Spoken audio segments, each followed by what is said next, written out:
Right, hands up if you've never been to a Strathclyde event before. That's better than usual. Last time it was like half the room and I had to explain what we were doing, so every one of you have heard this spiel before. We're a community of startups worldwide. We're in 110 countries now, all over the world, and 250 cities or 270 cities, I can't keep up. We exist to connect, inspire and educate entrepreneurs. So whatever you guys need in this room, if there's connections to investors, if there is connections to people within the ecosystem that can help you out, we can provide you with that. We can kind of put you in touch with the right people because I know everyone. So yeah, anything you need, just get in touch with me and I'll be able to kind of help out. You'll have all been getting my emails every now and then, so you're all on the mailing list, you'll have my email. So if you just reach out to me by email, and we'll be able to kind of help out and see what we can do to kind of progress your startups forward and progress your businesses forward. So today we've got John Anderson, who has done loads of things, and I've got them written down on my phone and I can't quite remember them all. Yeah, he'll tell us later. Started off his career in Ernst & Young, moved on to Babson, did an MBA in Strathclyde, and moved on through a couple of accountancy firms, then was chief exec of Entrepreneurial Exchange, and I'll let him tell you the rest. And we're just going to kind of start off our fireside chat just now. So I'd like to welcome John.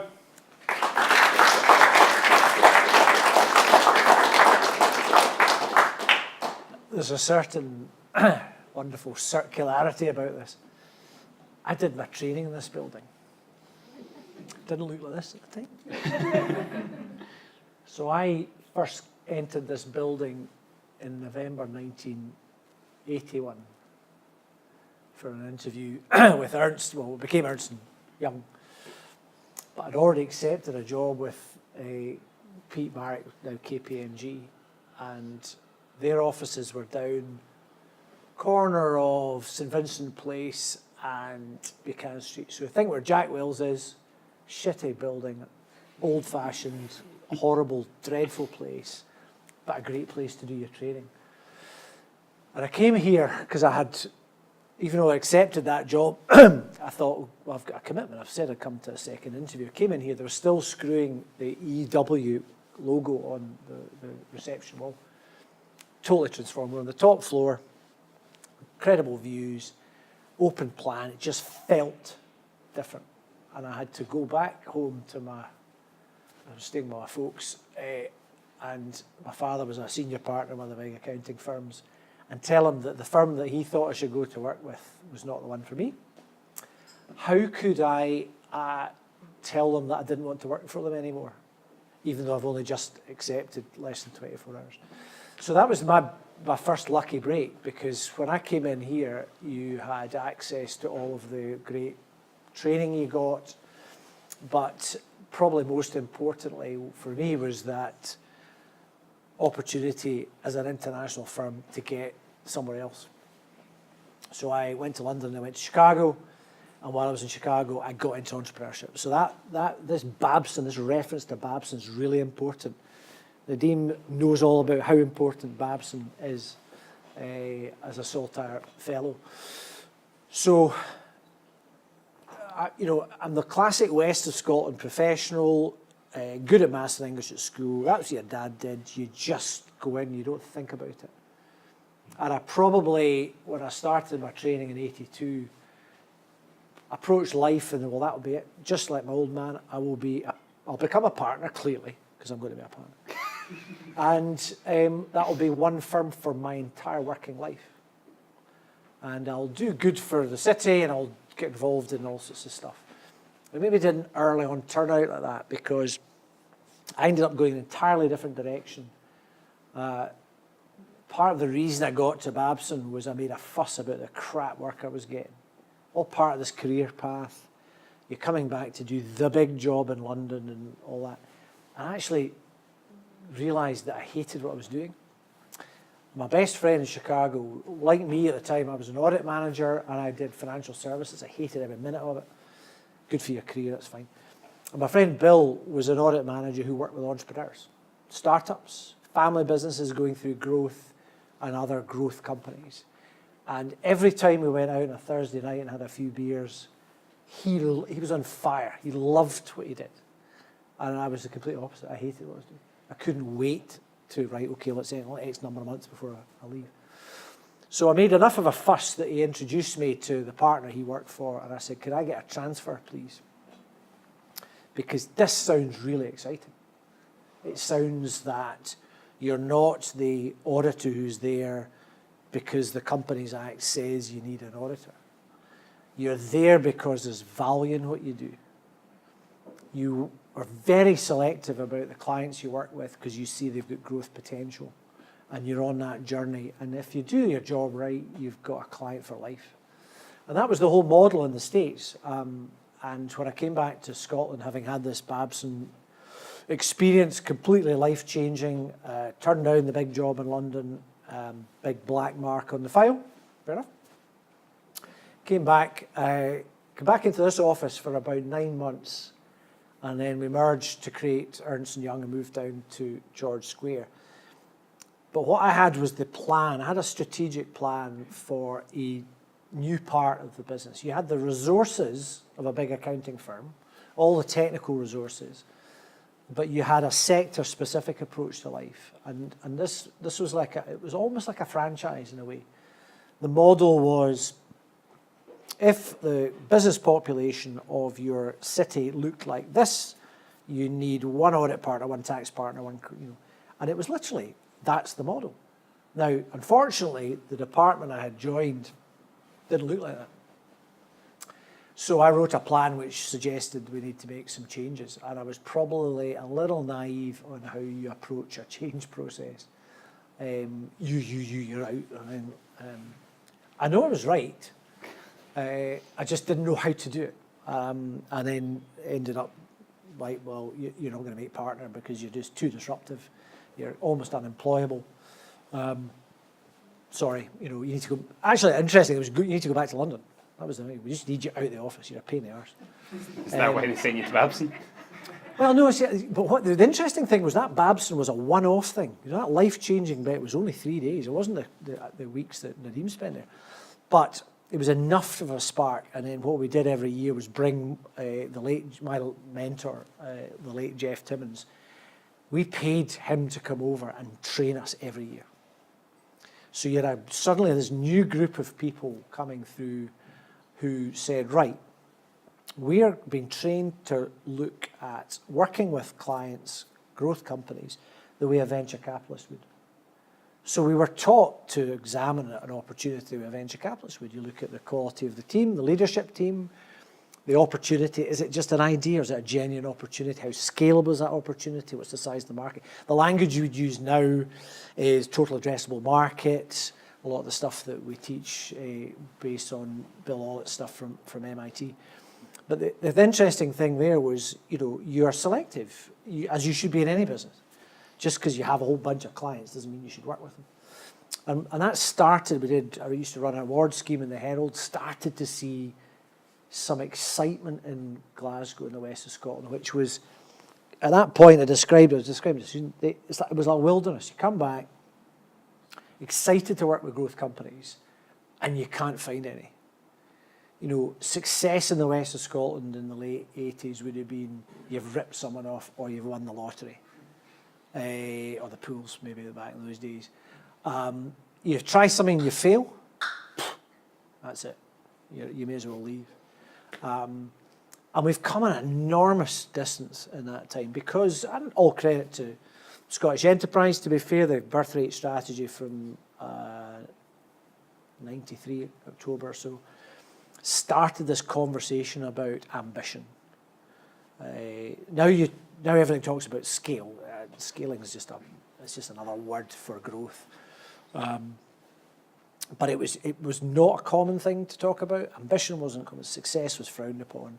And then gradually over the years we did something about it. The reason I got involved with the Entrepreneurial Exchange right at the outset was... I really shouldn't have shown you these questions beforehand, should I? No, it's just flows beautifully. I'm actually not asking any questions. It's a monologue. If I had anything, I would be ripping it up here. It's all joined up, right? So the great point now, and that's the thing, and that's what I love, aside from taking this building and turning it into something pretty cool, is the community. You know, we've got to do something. I don't live in Glasgow anymore. My wife was ill, so I went to move away. But I came back to Glasgow to do this role at Strathclyde because I care deeply about doing stuff and creating wealth and prosperity for communities. My community is Glasgow. And I get utterly pissed off, frankly, of, Edinburgh's just the superstardom place. And you know what? Edinburgh had distinct advantages. And actually, it was just coincidence. It was one lawyer, Sandy Finlayson, and two mad people, one guy who was a cashed-out entrepreneur, the other was a big corporate animal. And they got together, and they created Archangels Investments. It's 25 years old now. And that spawned this ecosystem in Edinburgh in particular that just built and built and built and built. And we've never been able to replicate that in Glasgow. We're still trying. It's much better than it was. There was a project called the Gray Report. Nelson Gray, the famous angel, was commissioned to write a report to look at why is it that the business base of Glasgow is not producing these exciting startups and growth companies at the same rate as Edinburgh. And what was interesting was the public sector support mechanism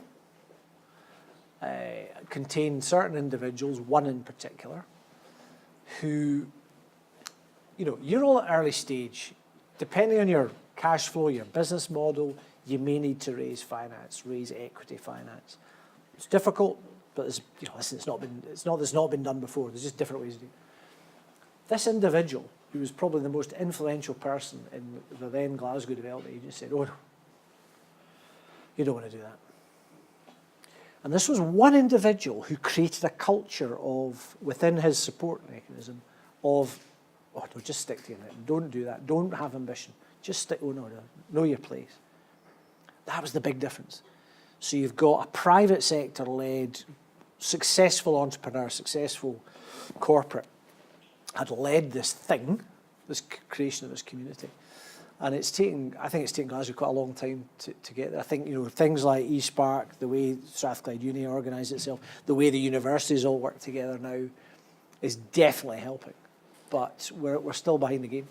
So what can we do to change that? Are there any partnerships which we can kind of create throughout the ecosystem in Glasgow that can help to spark that? I know it might take 20, 25 years, but how do we get the ball rolling now? The joined up approach is the right one. And actually, I think, you know, so I retired from the entrepreneurship. I saw an opportunity at Strathclyde. I did my MBA there. I got involved in teaching entrepreneurship, and then we took Tom Hunter out to Babson and to MIT, took him to Boston, and said, "Look, this is the stuff we could do in Scotland, but it needs support. Give us £5 million to do it." That was nearly 20 years ago. And we produced some fantastic undergrads and do some great work, classically with you know, undergrad and postgraduate students. All the research and engagement is with business, so why can't we do the same stuff for business? So I saw an opportunity to come in not as an academic and take these tools and package them up and make them useful. So what does that mean for the Entrepreneurial Scotland? We have 400 members of different sizes all across Scotland. But because we worked so closely with the Saltaire Foundation, we were encouraged to hot desk together when we took... So I was part of the design team for the original Saltaire Fellowship. It was a Scottish enterprise project, much like the Entrepreneurial Exchange. I would say it was pump primed because there was a need. The entrepreneurs or the team took it out and professionalised it. So the creation of Entrepreneurial Scotland, of bringing together two organisations, actually out of many, to work, instead of just working on a collaborative basis, actually come together. I mean, in my head, it was the start of something much bigger. You could actually take that organisation and absorb other parts of that journey of growth, I'll call it. So you call it ecosystem. But so if you're a student, you get support from Scottish Institute for Enterprise, whether you're at Glasgow Cali or University of West Scotland, Strathclyde, whatever, any university in Scotland. So you've got a filtering mechanism of, oh, that's quite interesting. Where do they go next? And if you can map that journey out And at every stage, someone's going to fall out, and then other people are going to join in. But if you actually had that joined up with fewer organisations who are probably, I would say not compete, so the competition often isn't just for the money. In the past, it used to be, you're getting funded from SE, you're getting funded, and then someone at SE goes, why the hell are we funding these three? So it's a more efficient, I think it's more subtle than that. I think it's around, you're all after the same mentors. You're all after the same partners. You know that certain professional service firms really care about this and are willing to make the investment. So your Harper McLeods, for example, the law firm, probably dominating that in terms of that strategic choice to back eSpark, to back, are they still involved with Strathclyde? So selectively, Strathclyde with eSpark. They're still eSpark, right? But I know they were involved in Strathclyde at one stage. But that kind of, you need good advisors who aren't going to charge you the earth. The same way we were taught years ago, do you know what? If you back the right people, you can charge them earth later. And it'll become, so it's much, much more joined up than it used to be. I think it's really impressive. So does there need to be more of a kind of purpose-led approach where you've got SIE, which is the first stage, you then move up into, once you graduate, you move up into eSpark, and then after that, there's a potential to move into somewhere like Rocket Space, or move into somewhere like Clockwise, and then kind of follow that linear progression rather than working between organisations and them all competing for your attention. I think that's the challenge. That's the challenge, and I think so. We teach the 24 steps disciplined entrepreneurship stuff that Bill Ollett developed at MIT. Those of you who haven't got the book, get the book. It's like the idiot's guide to starting a business. I mean, it's like you read it and go, that's where I went wrong. I only read it last month. And that's where I went wrong again. And then you get Noam Vasselman's book, because we were both up at Stirling at the scale going, shit. See that? Oh, man. None of this is new. None of this is new. What's the book called? So Bill's book is Disciplined Entrepreneurship. And it's 20, there's a new one, he's produced a brand new one, which is the Disciplined Entrepreneurship Workbook. It's a red cover, get that one, because it helps you literally work through. I mean, he's learned, he's not an academic. He's a bit like me. He just comes in and sort of packages things up and shares experiences. He's extremely good at it. Yep. But, the difference was that the book was really good, and then you had to write all over it, and he just made it easier. and it's not same high production quality, so it's cheaper for him, more margin in it for him, no doubt. So there's stuff out there that works, and actually one of the problems is everyone. So the model we had, or my mental model, running the exchange and what I still do, is at this stage of growth, doesn't matter what business you're in, what sector, B2B, B2C, you're facing the same generic growing pains. Now, there are some things where sector approach is really important. So we had a big meeting yesterday with the Scottish Funding Council. We had 18 out of 19 higher education institutes saying scale was great. We can't keep paying these guys to come over from the States. How can we collectively do more? Don't throw the baby out with the bathwater. So we're delivering Saltire Fellowship this year in partnership. So this is Strathclyde Business School and Babson in partnership. So finally, it's only taken 6 years to get there, but we've done it. And we work with Bill at MIT and say, we take the best bits and we put them into a Scottish context. And that really helps, because I think, you and I had this conversation in the bar about some of the examples that Bill was giving us. Actually, I think most people in the room couldn't relate to. Yeah, there's a different mindset here. Yeah. So it's adapting it. You don't kill it off, just make it. So when we started teaching entrepreneurship in Scotland, which would be 20 years ago now, did a deal with Babson, Scottish Enterprise funded it. Napier, RGU, Robert Gordon University, and Stirling, a consortium, University of Aberdeen, and Glasgow Cali, all separately funded. Took the Babson model, and we all wrote cases on Scottish growth companies at different stages. So I did one, deep display products technology. Guy came out of Strathclyde, had an idea for a business, worked in corporate for a while, hated it, you know, always on a temporary contract, no future, interesting work. But so he goes on a growth program, startup program, sketches out a business plan, gets some support from the gnarly old ones, and then decides to start his business, gets offered a permanent contract, and his mum says, no, get a proper job, son. And he stuck with it. And I helped him raise some money. He set up a business. He took it out to, he's still living in Austin in Texas. He globalized the business, exited.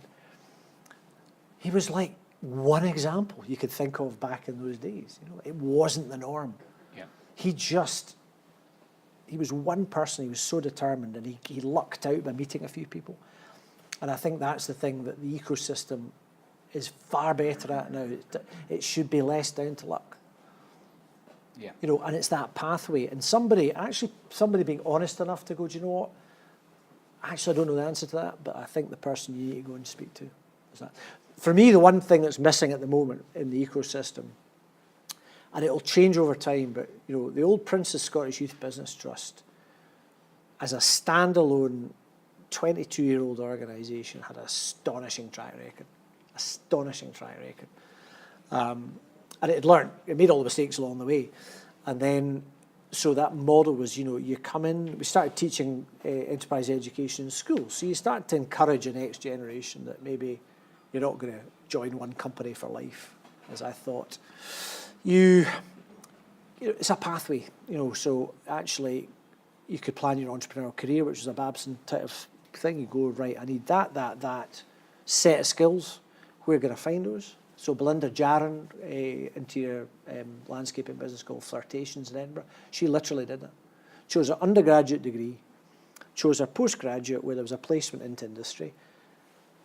And you know, she literally, I'm going to start my business then, and to get there, I'm going to need that set of skills, that set of knowledge from industry. I mean, really focused.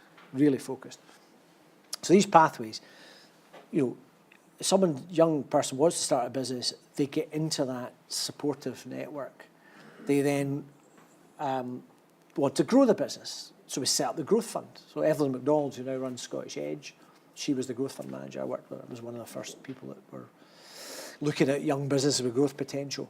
And there was a nice pathway there. And then because of the merger of the Prince's Trust, slightly different direction, but it'll come back. Or that if there's a gap, the gap will be filled. Be filled by somebody else. And if you take, one of the roles I have is I chair Gabriel Investments at Strathclyde, so kind of real pre-seed, very, very early stage angel syndicate, mainly aimed at a university spin-out or a sort of innovation-driven enterprise that probably has got a SMART award or is going for a SMART award, but the founders don't have the cash to actually match that, you know. So 80k SMART award, where's your 40k coming up, that kind of stuff. So we just literally, Shaft Rizzo, conversation, right, everyone sticks $2,000 each and we'll help them. And we work with Scottish Investment. So this afternoon, I went to a meeting with one of our investee companies just to sit there and listen. And it's where next, you know, and we're saying, you know, you've got two options here. They're looking interesting.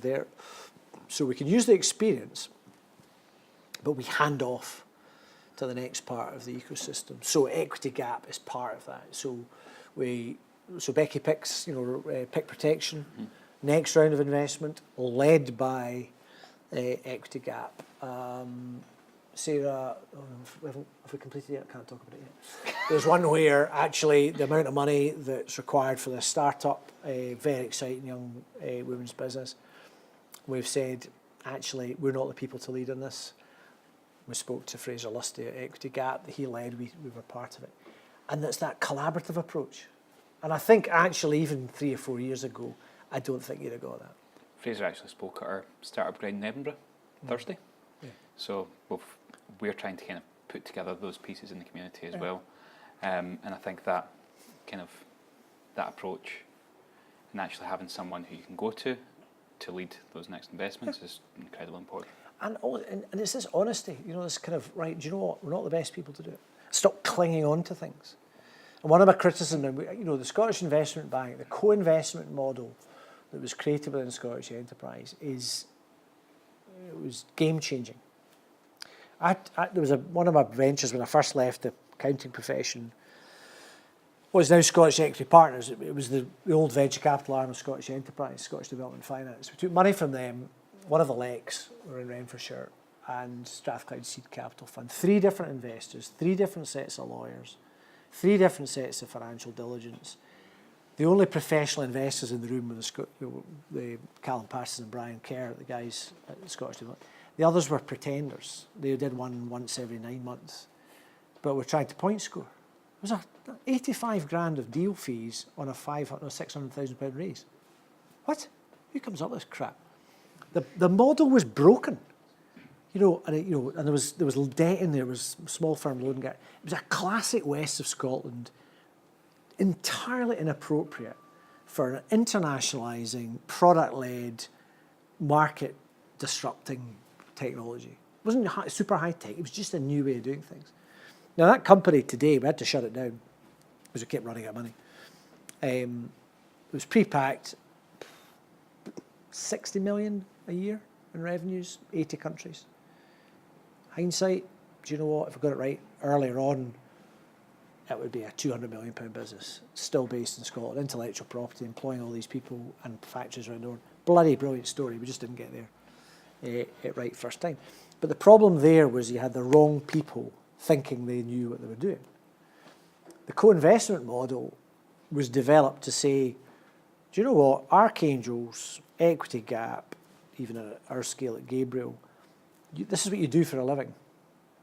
If we, our due diligence is on you as a funder, not the individual company. We trust your processes. And if you pass that bit and you say, you've got to do all your own diligence, but if you say, yep, we're going to invest in this, you just say how much and we'll give you the money. So as a wave energy company up in Inverness that I chaired, we got some investment from Shell Technology Ventures. They weren't part of SIB. I made the introduction. They got through the process. We raised 2 million quid, and Shell wanted to put 1.2 million in, and all we had to do was issue a single page drawdown notice, it was called, for £800,000 to Scottish Enterprise, and the money was in the bank within 2-3 days. It was super slick, no extra costs. Absolutely brilliant. Criticism, Scottish Investment Bank's portfolio's got 250 companies in it, probably at the moment. It's down. Last big revaluation would have been 18 months ago, probably. The media went crazy. They went absolutely nuts over some of these companies that had gone bust and they wrote the investment off. They didn't understand what equity risk investment was. Media need to be educated themselves. But there's a sort of conservatism in there that suggests that, do you know what, imagine if you could really work with those 250 companies. Yeah. And either go, do you know what, it's not working. You either change the management team. Think about what Noam Vasman said. What does the data tell us about the proportion of founding teams that go through multiple rounds of venture capital, scaling a business, who are still leading it? It's negligible. It's less than 10%. That's the nature of it. We don't even drive our companies hard enough. And I think that, because we're part of the Scottish Investment Bank partner network, I can go in, I'm not a professional investor, really. I just can ask daft Galadi questions going, so how long's that person been the chief executive? And do they hit their sales forecasts? No, never. Right. What are you going to do about it? Oh, I can't. Well, I think you have to, because the nature of it, very simplistic, who sits on the board? The people that sit on the board are the founders and an investor representative. And they don't want to, particularly angels, who you really need to go for the next round of serious investment. But angels don't like working with venture capitalists. And that's never been solved. It doesn't matter where you are in the world, it is still a big issue. The ridiculous demands that a venture capitalist can put on because they've got the position of power. And we found this with the Wave company, They were the only game in town. We had to take the money. Big mistake in hindsight. So coming back to that company that you said raised they had revenues of 60 million, and you had to kind of shut them down if they didn't get something right earlier on. Now, there's a big kind of push in particularly Silicon Valley and the tech startup ecosystem where making those revenues without making those profits is seen as a good thing if you've got user numbers, if you've got all these certain metrics which you're hitting. I think in Scotland we've kind of got a bit of a different approach to it, which is kind of along the lines of what New York have got. They're very profit driven. They're very, are you hitting your sales targets? What's your KPIs, etc., etc. What do you think of actually having that approach here in Scotland, and what could that company have done differently to kind of? Our case, it was a teacher case based on this, because we had it written up because nobody could believe in one company you could have so many problems, but we did. It was the evolution of a family business, which was actually its first fundamental problem, and no professionalisation of product development, no product roadmap, literally making it up as you went along, and I think with something like software, if it's buggy, you just go, sure, that's a great point, thanks, bit of feedback, version 1.2. This was a piece of kit that cost someone $5,000, and within 24 hours it broke. 44 kilos cost. I can't remember what the shipping costs were, but we had to ship it back. So the fundamental issue with this business was that it moved to fancy new premises, which were publicly funded, rent-free for a year, rate-free for this, incentives to bring all the manufacturing in-house without going, but no one in this company knows anything about manufacturing. The subcontract manufacturers we've picked, who are still the great subcontract manufacturers in the west of Scotland today, interestingly enough, now owned by the next generation or run by the next generation, all family businesses. We all thought the right thing to do was to bring it in-house and focus. But it was a crap board where our non-exec was a shocker. And we allowed the father of the family to stay on just because it was all too difficult to have that conversation. So it was about the people. I think the challenge that we're facing at the moment, again, it's it's this Groundhog Day for me, because I'm still in professional service, a partner in Grant Thornton, raising money for people during the dot-com boom, and being astonished at the number of very smart people who would come in and say, right, do you want to hear you're the guy to help us? Well, tell me about your business. And then you go, what? How do you make money? I don't understand. Do you? Oh, no, you don't understand. What do you mean? No, we'll never make money. It's a fundamental thing. I mean, the stuff I was taught, the stuff I've grown up with is that, sustainable competitive advantage, positive cash flow, leverage it. No, you don't understand. This is internet time. This is literally, these are the words that this is internet time. You don't understand. I said, well, do you know what? If I don't understand, probably not the best person to help you raise your money and grow your company.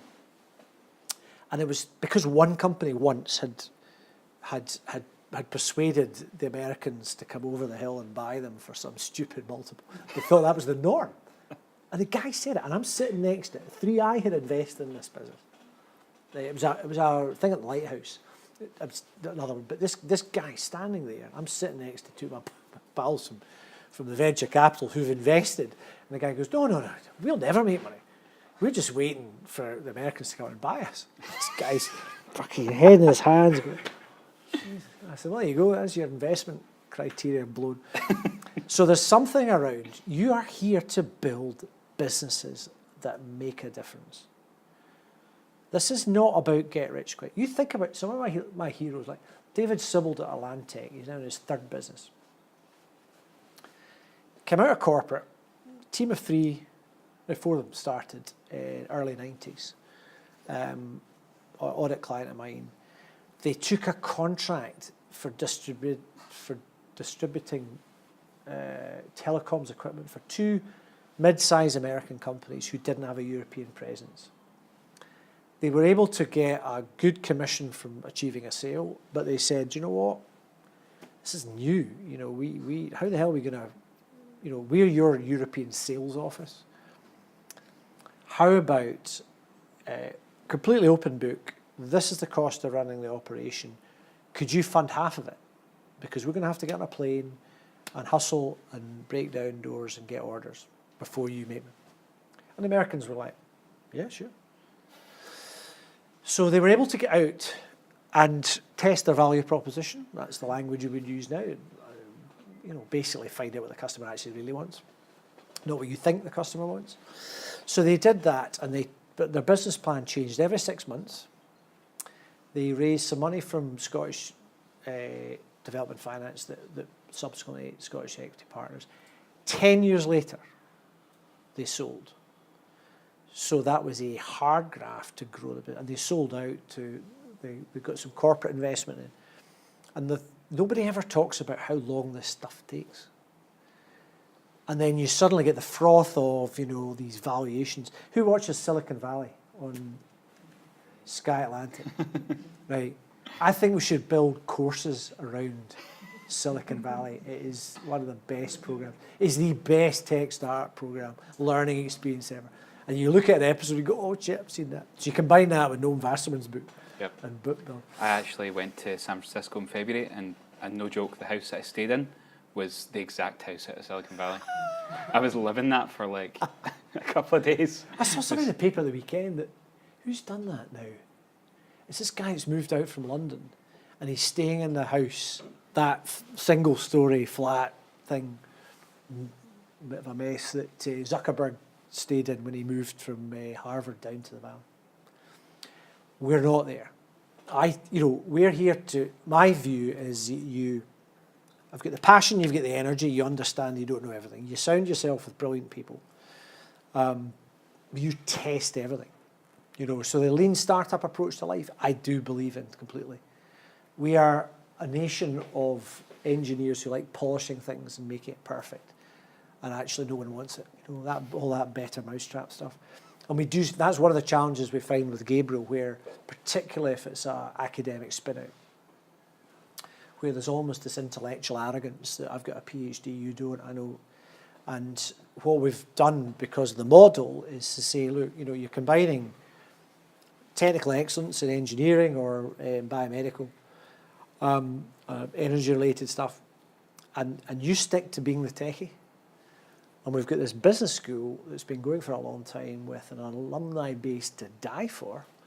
Let's go out there. So Cascade Technologies, which exited now, nearly 3 years ago, came through a Hunter Centre programme that was being run for, to be fair, mainly guys in labs.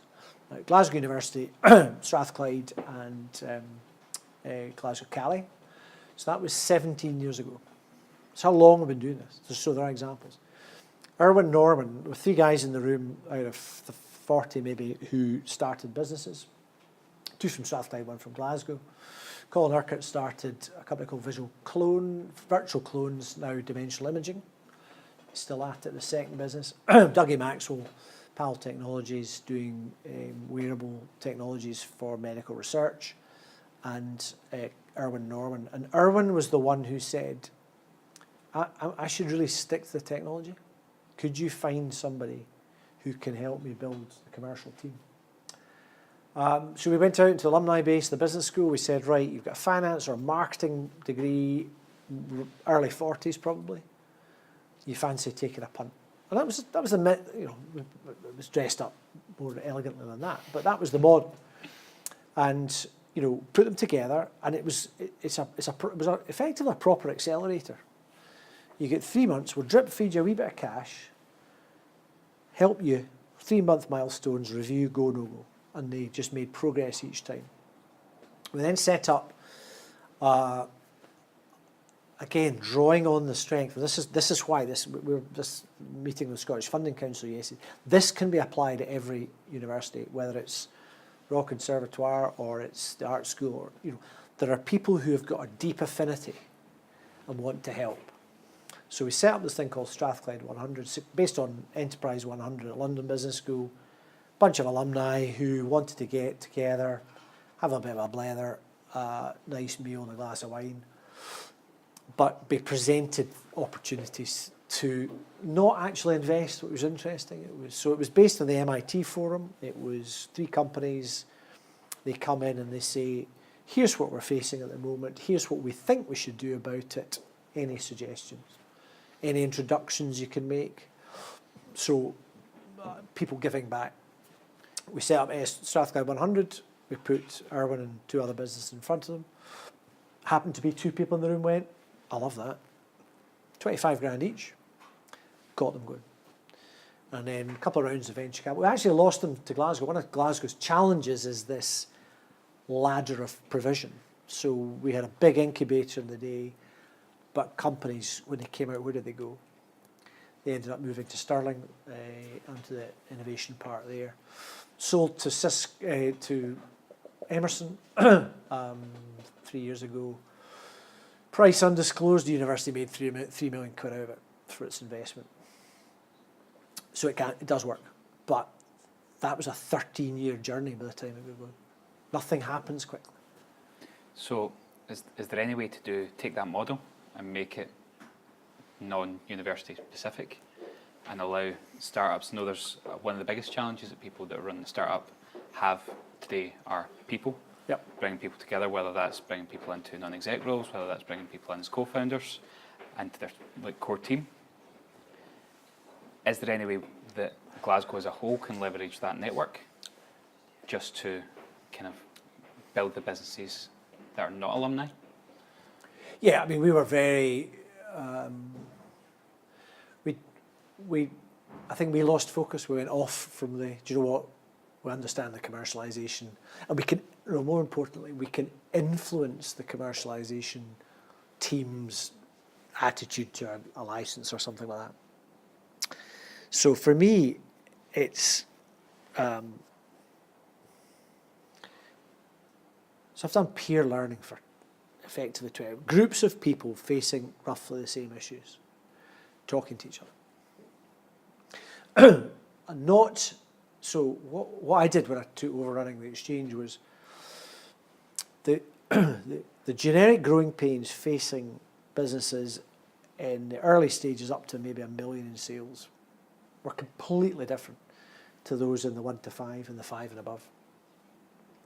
The model was just wheeling out the big names, Willie Hawkey, Tom Hunter, Jim McCall, and they're massively inspiring people.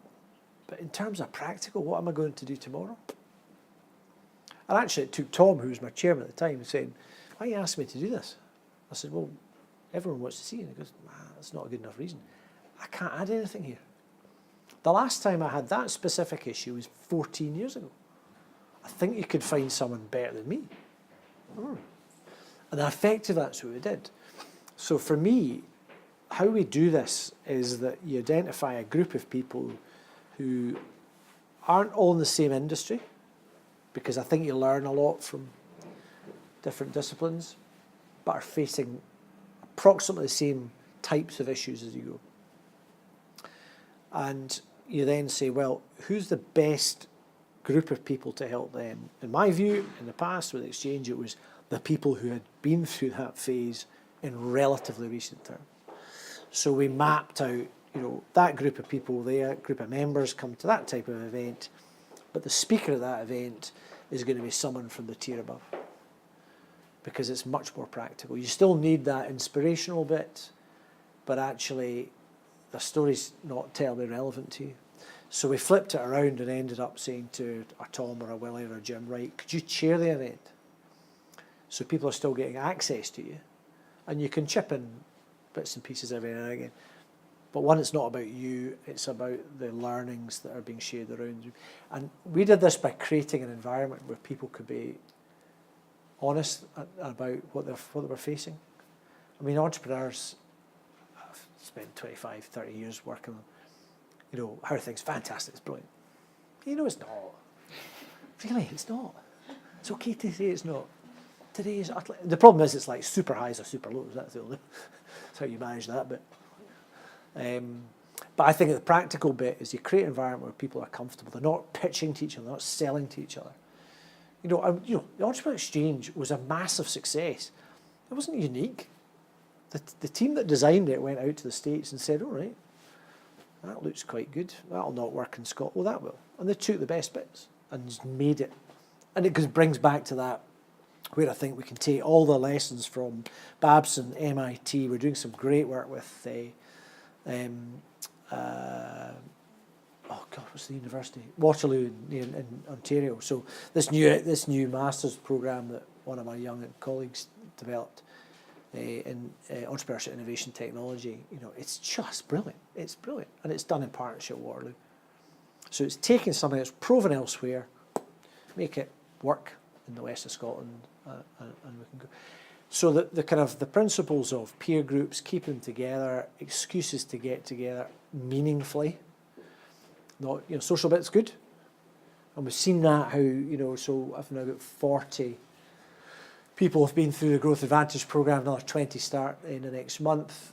And part of our role is to go, well, we need to put on events, create opportunities for people.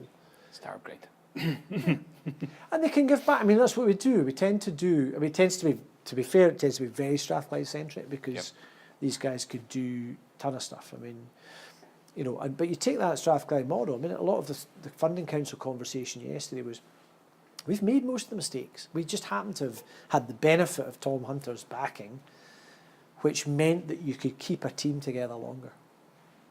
So 2 people from Robert Gordon University there yesterday, and RGU were brilliant at this, Napier for a long time as well.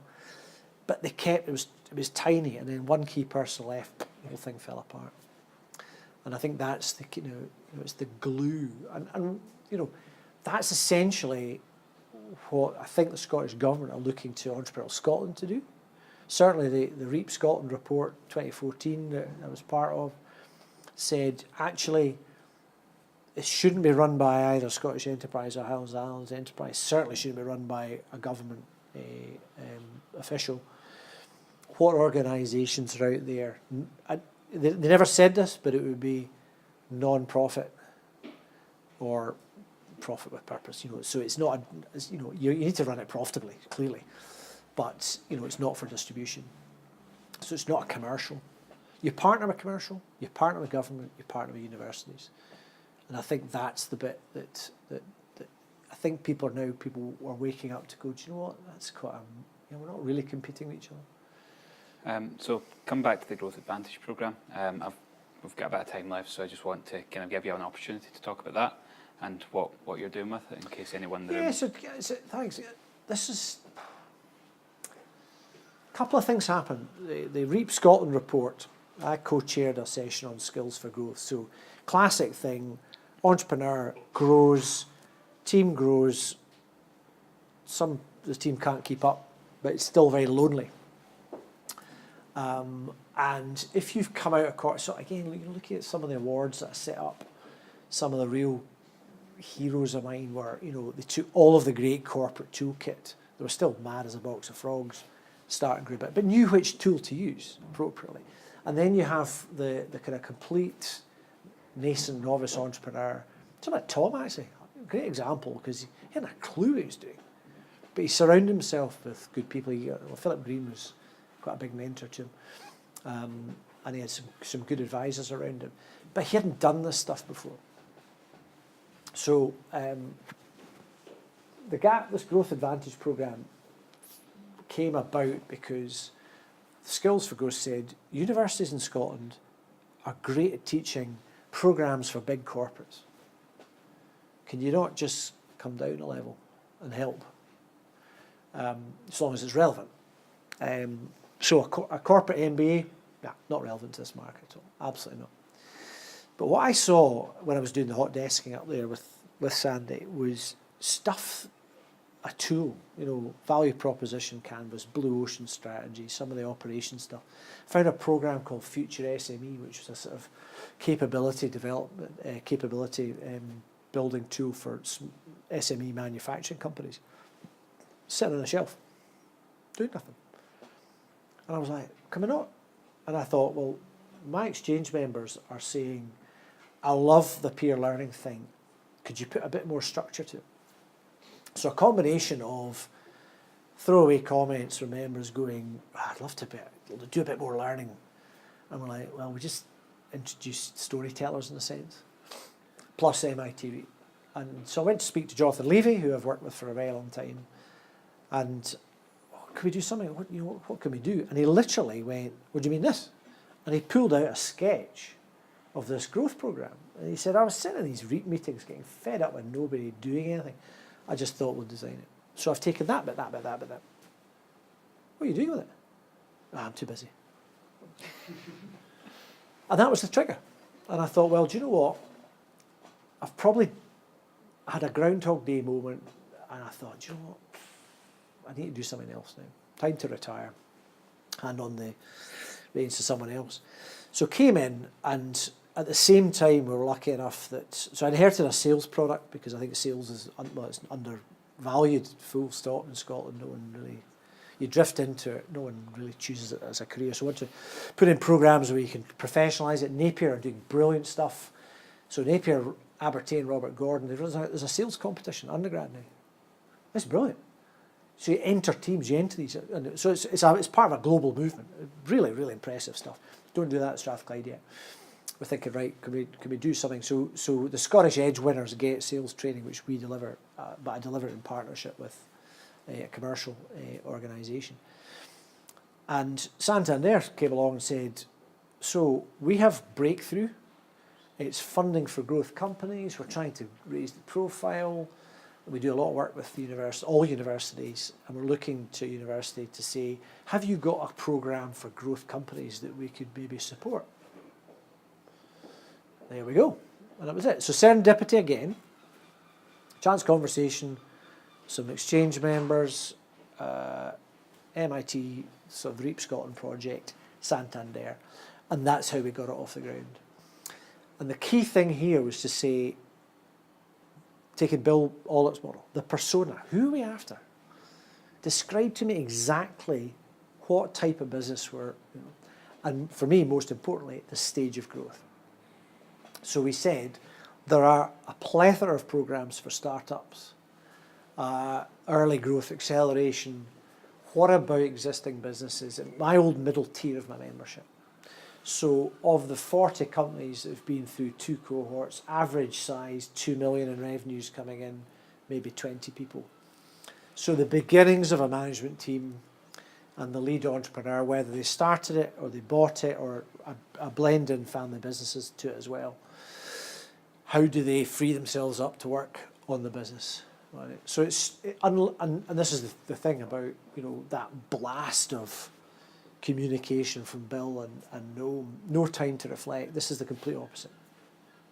You're there for a Friday or Saturday, a few beers on a Friday night, and by the Saturday afternoon, you've got enough experience in these new tools, you're working in groups, you say, right, you're back in 2 months' time, how are you going to put that in your business? And we want to hear back from you how you're getting on.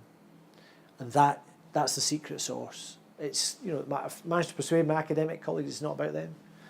Just sprinkle some stuff, stand back, let them go on it. It's brilliant. So the data is incredible. We measure, that's a great thing about being an academic institution, they measure things. So both cohorts, this last cohort that finished in end of May, beginning of June, 2 million revenues coming in, projecting a 3 times growth in 3 years from completion. The data was something like collective revenues of 34 million coming in and 96 million in 3 years. And you've got travel. So Lauren Blythe's business, she takes specialist. This is the only woman in Scotland I've seen who could absolutely has a really good Bill Ollett type descriptor of personas of her customers. Wondered why she came on, didn't really see much ambition to scale there. At the end of it, she said, I'm just been mucking about. I think there's a big opportunity. Yeah. Sorry, John, I'm watching the clock for you. I don't want you to miss your train. I've missed it already, don't worry. I'm fired. Okay. I kind of knew that was going to happen. Fun enough. Sorry, Carry on. There are contingency plans. This is the problem living in rural Perth. You go, just popping in it. So yeah, I mean, you know, Lauren stood up at the end and she said, you know, it's just 1.2, 1.3 million, very nice lifestyle business, beautiful model. And we're all going, but surely God, you can scale that. But no sense of, I want to do something about it. And she literally, you know, stood up and said, well, I'm going to tell you the figure. You're all going to hold me to account, because I'm going to take this to 10 million in 5 years. I'm not sure how I'm going to get there, but I'm going to do it. I can now see that, and because it's like wee tools, and you go and test them, and you take your team on that journey. And she's going, well, do you know what? Just going to do this. A perfect model in Tuscany. I can replicate that in different parts of Spain. She's now doing it in Morocco. She discovered that she did have something that was scalable. First cohort, Scott McRae, came away going, unscalable business. I've got to do something else. So partly it's not academics testing you. It's in conversation. Somebody going, but how did you do that? Oh, sure. A realisation. And then, so John Curran had to shut one of his businesses down. And it was the best thing that happened, because it really was, it was a kind of pet project dream type thing, rather than the commercial opportunity. So I've just got we'll start next month. Another mix, I've got a woman coming up from Cambridge, a connection of Lauren, the travel lady in Edinburgh. They both network in London because they wanted to explore a different network to the one in Lauren's case. The Edinburgh network was just too boring. Just didn't meet her personal view of life. So she joined Supper Club in London, which was it was set up based on the exchange model, interestingly. And I've got a guy who I spoke to this afternoon who's coming up from Tunbridge in Kent. Happens to be from Edinburgh, came out of corporate, living down there. All his customers are up here.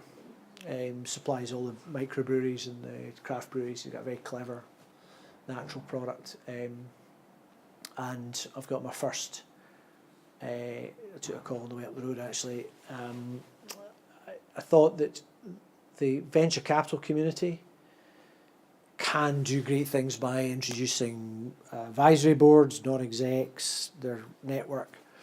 And I thought, imagine you take that to an extra level and say, here's a program that demonstrably helps your companies grow. How about you put one of your companies on it? And Archangels have confirmed today that they're doing that.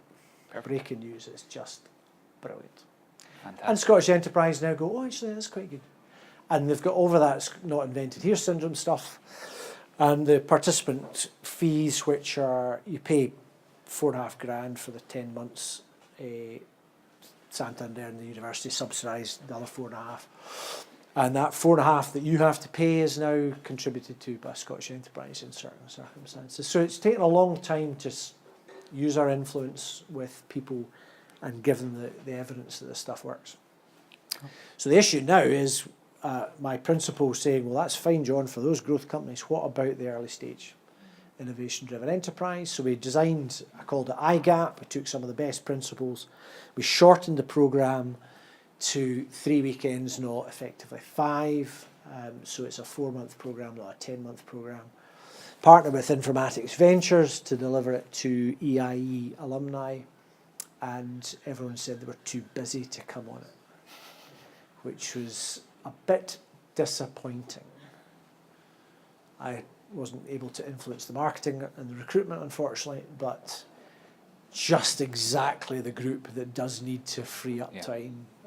So some of the companies that were EIE this year, I'd spoke to specifically, and I said, I think you're just about the right stage for this version. And they're like, oh, we're too busy.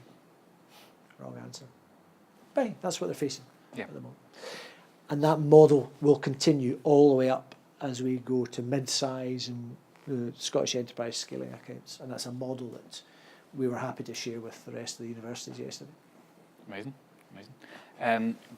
Do we have time for a few questions? Yeah, absolutely. Right, Ross, your hand was up first. You've got, obviously. I mean, with your experience across a wide range of businesses, what, in your opinion, has the most impact Is it the personality of the founders? Is it the idea of the business? Or is it the network within which they operate? I mean, Glasgow, for me, the experience is the network's been fantastic for putting me in touch with people that you would never have thought of. But the inter-network communication is almost non-existent. I mean, I know almost nothing of what's going on in Edinburgh, let alone any further afield to any larger cities. But what, for your experience around the world, has made the biggest impact on the business? I think the network's probably, I mean, I think, you'll never get anywhere if you're not a resilient, determined, passionate founder, right? So that's a given. So, and it's not really, personality is maybe the wrong way of putting it, but it's the drive, I've seen a lot of people who love the publicity, don't actually ever do anything. So it's the execution skill as well. There's from a founder's perspective, there's a humility, there's a bit around, I don't know everything. Communication. It's really interesting, when we do the sales stuff we used to do it for Start Global programme for Scottish Enterprise, for Highlands Islands Enterprise, a 2-day thing, and also Edge. Ian, who runs the stuff, he's brilliant. And he says, this is not about teaching you to sell. You're founders. You can sell already. You've sold your vision, you've been able to either raise money or get a customer or something like that. So the starting bit is actually relatively straightforward. It's the growing bit is the really tough bit. So today's example, without naming the company, 4 years in, these are 2 students that came out of Strathclyde, 4 years in, they have, it's a bit, do you know, I've just realised the parallel's almost the David Sibbald story. They thought they had one thing, and it was literally a better mousetrap. And they got some traction, they buy it on Amazon, they learned how to, no, that was the wrong electronics company to go with, and that plastics company, all the mistakes. And that's with the backing of some of the experienced Gabriel people going, do you know what? So Becky Pick was going down one route with a potential plastic subcontract manufacturer, and I can't remember who's designed the electronics, and Les Gaw, who had been doing this for his life, made a lot of money when they exited the business, he said, no, you don't go to them. How did you get hold of them? Oh, someone in, Scottish Manufacturing Advisory Service said go, and he said, no, come here. And he was able to go and say, we're working with this young woman who's got a great idea for the business, some fundamental design issues, could you help? Yeah, of course, Les. And that's where so the network is at different layers, and knowing who is genuinely interested in helping. There are still an enormous number of professional service firms out there who think, so the professional service model's kind of buggered in a lot of ways. Tales out of school. We were talking today, £10,000 fundraise, a quote from a well-known Glasgow law firm. So this was a loan for about 4 months whilst they raised the money, which is on its way. And they were quoted £2,500 to do the work. And the founder went online, found a subscription service, downloaded a 2-page outline of fill-in-the-blank type of loan agreement for 60 quid or something. The lawyers haven't woken up to the fact that, now what you actually should really do is go, well, there's the template. The way a law firm works is that they'll get a junior person to go into the library, do a search, find out something, change the names. And why the hell should you charge for them? You can pull that off. But what you do need to do is have someone sense check it, just to make sure you're not getting yourself into something. So that model thing. So finding people who are willing to do a Les Gaw and go, absolutely not, did he? Go there. And make those introductions for nothing. No, not looking for a fee, not looking for a return or an angle, just because it's the right thing to do. And I don't think that's the bit where we're not joined up. Yep. And, you know, when Fiona Godsman at Scottish Institute for Enterprise was talking about, oh, John, how can I find more mentors? I go, oh, for God's sake, everyone's got all the mentors who are interested in backing young people. Go and speak to us at that point, PSYBT. Stop trying to replicate this. You know, go, actually, there's a really good group of people there. And the thing I've found, you know, the entire time I've been doing this, I've always been amazed how generous people who are successful and those that have made, I mean, the best environment is one where you get in a private environment and people tell you what not to do. You know, and that honesty of, look, you know, I nearly made it, or I did make a mess. You know. I teach a case on failure, I do a class on failure, based on that experience and what you can learn from it. How would you rate the Glasgow network then, in comparison to the other ones that you've seen? Probably now more familiar with the Glasgow one. Still a bit disjointed, probably. I think still a bit. One of the problems is you're relying on, in many cases, volunteers to get it going, speakers to come along, and funding to make things happen. And that's when the pointy elbows tend to come out. That's the problem. So that whole thing about, you know, me completely backing the creation of Entrepreneurial Scotland, for me, is the start of a roll-up, of a consolidation, in a sense, is to stop the pointy elbow behaviour. Because, and I saw it, there was a big, one of the, I think it might have been an Edge thing. And of course the entire ecosystem, particularly RBS there and Tom, Hunter Foundation there, and one of our ecosystem partners who we knew was struggling, non-profit, looking for another slug of money. And this person just pushed people out of the way to get to Gordon Merley's and say, Gordon, can I tell you? And that's the problem, because it's suboptimal. You just have too much waste. You have advisory boards of all the same people. I mean, I listen, I was that person. I've been on virtually everything. And in an attempt, people say, what are you doing that for? I said, I want to try and join this up. I need to understand. So I went on a Scottish Enterprise Tayside board when I first moved up to Auckland. What are you doing that for?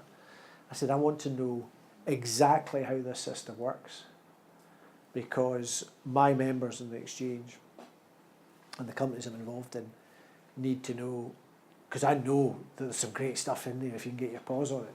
But how do you get your paws on it? And I'm not alone. There's plenty of people. I mean, that was one of the things about the exchange, an incredible generosity at every level, and you know that you tap into that through Entrepreneurial Scotland. Any other questions? Dylan? John, obviously we were talking about, you know, the Solitaire Foundation and Entrepreneurial Scotland and stuff like that. As a kind of Solitaire alumni, and, you know, sitting next to my boss who's a Solitaire fellow, you know, what, like, one thing I've noticed recently with the Solitaire Foundation and Entrepreneurial Scotland is looking at a lot of kind of alumni, especially in the kind of coming out of the scholarship programme, the kind of early 20s, even in university, wanting to do startup things that aren't really engaging with the kind of community in Glasgow and Edinburgh and all over the country. And what do you think, for example, that Entrepreneurial Scotland and Solitaire could do better to like engage them? Because one thing I'm finding is that, for example, I probably wouldn't have found my kind of, you know, call to action, my role just now if it wasn't for interacting with the kind of community. So what do you think they should do better? I think one of the challenges Sandy has is his board share the big picture, right? So that one of the criticisms of the exchange could reasonably and quite rightly be, well, you know, you're really focused on this group because you're only dealing with 400 people at a time. That's not going to change Scotland.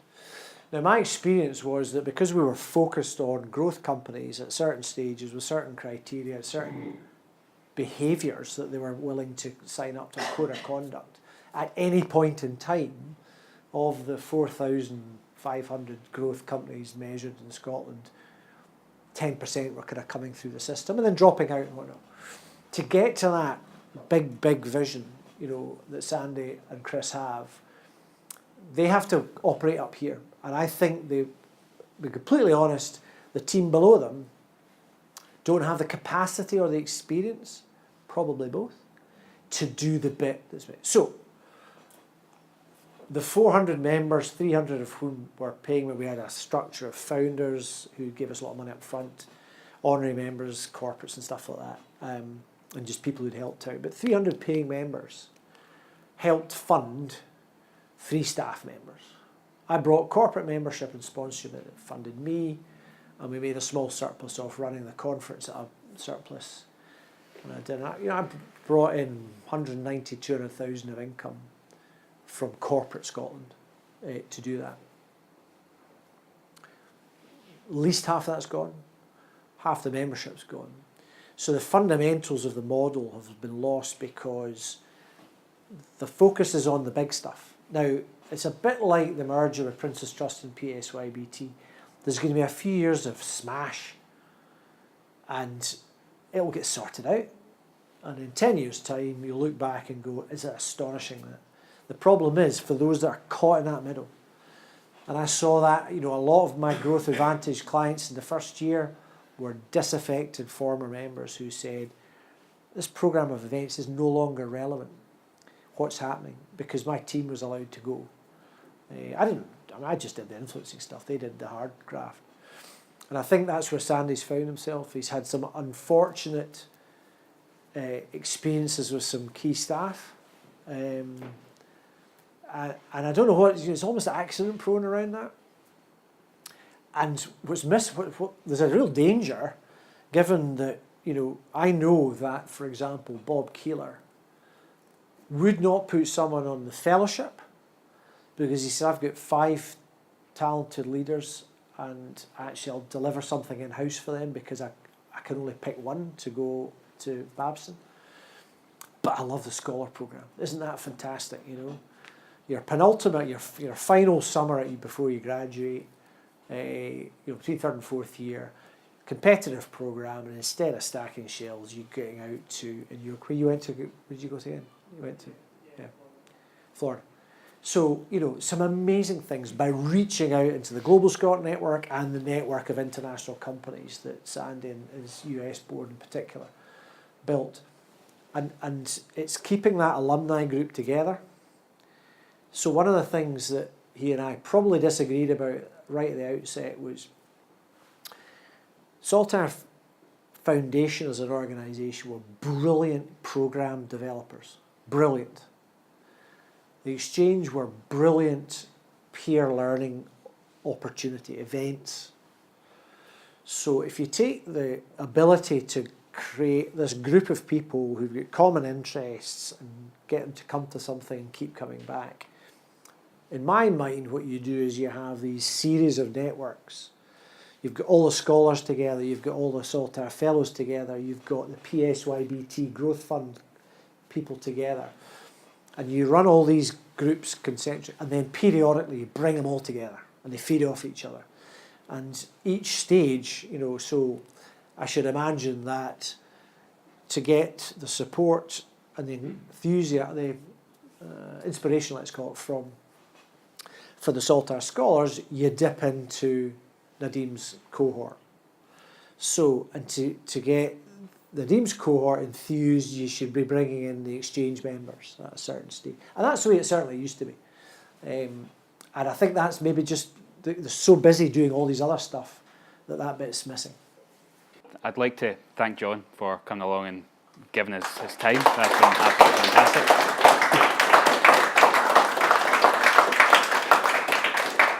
I'd also like to thank our partners for the night.